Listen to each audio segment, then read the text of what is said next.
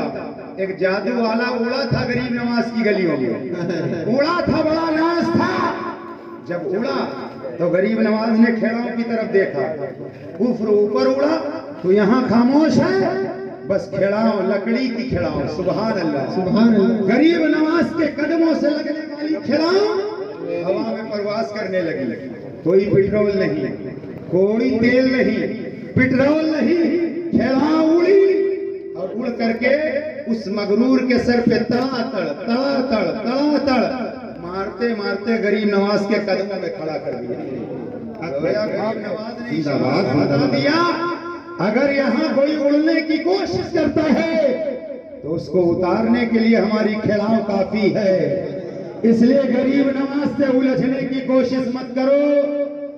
آج مسلمان بد عمل ہو سکتے ہیں، کم پڑھے لکھے ہو سکتے ہیں، بے نمازی ہو سکتے ہیں، عمل ان کا کم ہو سکتا ہے، یہ ہمارے آپ کے اندر کمی ہو سکتی ہے، مگر اللہ کی قسم غریب نواز کے اندر کوئی کمی نہیں ہے. نعرہ لولیہ کے اندر کوئی کمی نہیں ہے. نعرہ رسالت، خواجہ کا ہندوستان. اس لیے اولیاء کرام کا یہ فیضان ہے کہ ہم بھارت میں زندہ ہیں. یہ صرف اور صرف چاروں طرف داہنے بائیں آگے پیچھے آپ دیکھو ہر طرف ولیوں کا پہرا ہے، ہر طرف ولیوں کا پہرا ہے. اور یہ اولیاء کی شان ہے جو بھارت میں ہم شان سے رہ رہے ہیں. مگر مسلمانوں شروع سے لے کر اب تک میری تقریر کا پورا نچوڑ یہی ہے کہ خدا راہ مسلمان آپس میں نہ لڑیں، آپس میں بھائی چارہ پیدا کریں، محبت و پیار پیدا کریں، خلوص کے ساتھ زندگی گزاریں اور متحد ہو کر کے آپ رہیں. دوسری قوم کے لوگ جو چڈھا پہن کے گھومتے تھے اب تو شاید بڑے لباس میں آگے، نام لینے کی کوئی ضرورت نہیں، آپ سب سمجھدار ہو، سمجھ رہے ہو. وہ جب روڈ پر چلتے ہیں کیسے چلتے ہیں؟ قطار نہیں بگڑنے پاتی ہے. ہمارے آپ کے ہاں چلنے کا حال کیا ہے؟